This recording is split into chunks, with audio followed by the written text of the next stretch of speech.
Cricbuzz Comm Box at a stage of the match where it appears to be fascinatingly poised. Fascinating because if you were in isolation to look at the required run rate, you'd say, what's he on about? They're home and dry. But remember, this is Punjab. They lost 3 wickets. They've got Gale back, Rahul back, Mayank Agarwal back. This middle order is not something they are accustomed to winning matches with. Joy Bhattacharjya alongside. Joy, even though they're almost 20 runs ahead of where Delhi were at this stage, it's alien territory for them. Absolutely. And this middle order, as you said, has not fired before. Pooran has been erratic. The highest score Glenn Maxwell has got before this is a 13 not out. Jimmy Neesham was barely played in this tournament, and Deepak Huda's just come in the last match. So they seem to have batting on paper, but not really batting that they have depended upon or who has given them results in the past. And interestingly, I mean, I have rarely seen such an interesting 10 overs in terms of all that transpired.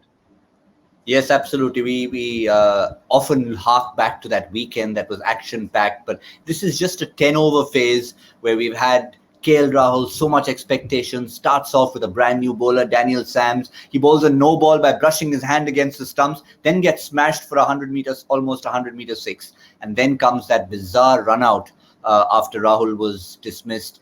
Do you reckon, Joy, that Mayank Agarwal sacrificed himself and he shouldn't have? I think he belongs to the Karnataka, the Rahul Dravid school of cricket. The striker will call, I'll follow the striker's call. I mean, he was not happy about it, but I can't help both admiring him because, you know, he's not selfish enough to say, you know what, I'm in form, you're not in form, you're going to get out. He's too thoroughly in the Rahul Dravid mold to be able to do that. So he's okay, hell yeah. I mean, he was upset, but yeah, there's a point for it. And after that, Pooran, you could make out how it was playing on Pooran's mind because he went for another suicidal run.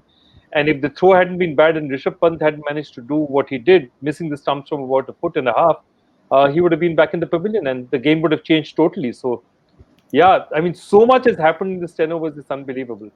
And the other interesting part was we often refer to MSD as Captain Cool. I think the only person who comes close to being in his mold is Shreyas Iyer. And if you noticed his body language after that missed run out, he was jumping up and down as if his pants were literally on fire. Yeah, and imagine this is a team who is 7-2. I like that. I like the fact that a 7-2 team still cares enough about this result to really, really want this win. And you can make out Delhi really want it. And just again, I want to talk about Chris Gayle taking his opportunity. You know, he's out. Okay, Ashwin got him, and Ashwin has been fantastic against Gale. He's worked Gale out, and unfortunately, I've been seeing this since 2010 how he bowls to Gale. So it's no secret that Ashwin fancies himself against Gale. But before that, taking that Tushar Deshpande over and just targeting it, saying, okay, this is the weak link, and just smashing 25 runs. You know, that 25 runs just changed the run rate totally.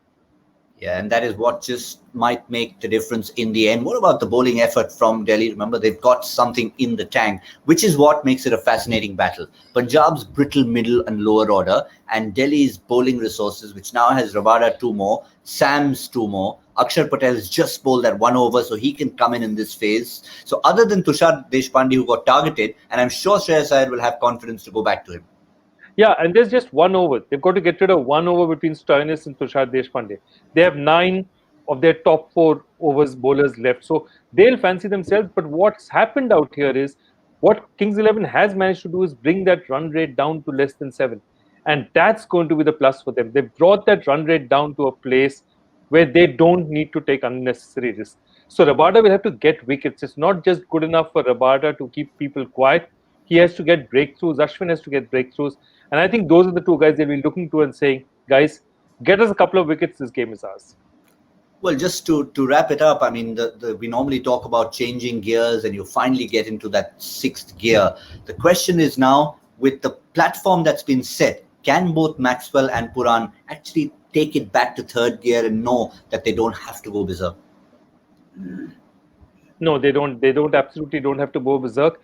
Pooran just has to pick his balls to hit. He's such a good player because he moves so fast, gets into position so fast. So he will always get that boundary and over if he needs it. And all he needs to do is keep calm and, for God's sake, call better than he's called so far.